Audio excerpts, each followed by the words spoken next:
নবীজিও হাসরের ময়দানে উম্মতের আমলনামা নিজ চোখে দেখবে।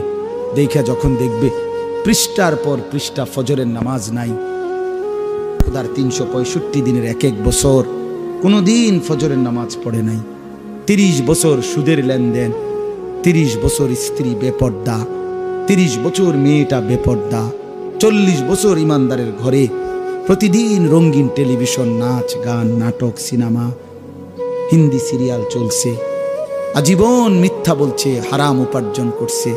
খোদার কসম, নবী এমন আমল নামা দেখা চোখের পানি ফেলে দিবে।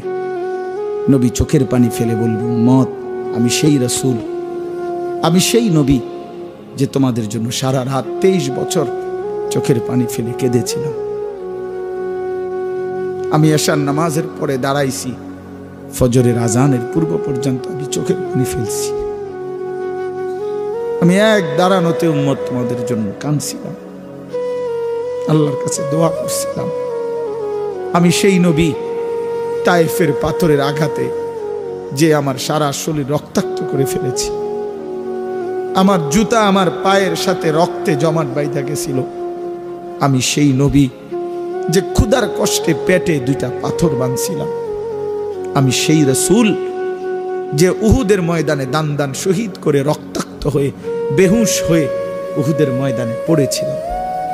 আমি সেই রাসূল যার ঘরের চুলায় 3 মাস লাগাতার আমার বিবিদের কারো চুলায় আগুন জ্বলে নাই।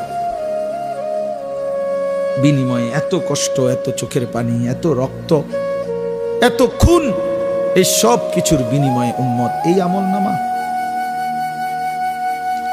এটা আমি এটা দিয়ে আমার মালিকের সামনে শ্রেষ্ঠ নবীর শ্রেষ্ঠ উম্মতের আমলনামা হিসাবে আমি এটা কিভাবে পেশ করব? আমি এটা কেমনে দেখাবো মালিককে? আমি কেমনে বলবো আল্লাহর কাছে সুপারিশের কথা? কি নিয়ে আসছো তুমি এটা? আরে উম্মত, 23টা বছর আমি ঠিক মতো ঘুমাই নাই, আমি ঠিক মতো খাই নাই, শুধু তোদের জন্য কাঁদলাম, চোখের পানি চড়াইলাম, রক্ত চড়াইলাম। বিনিময়ে কি আমল নামা আনছো তোমরা?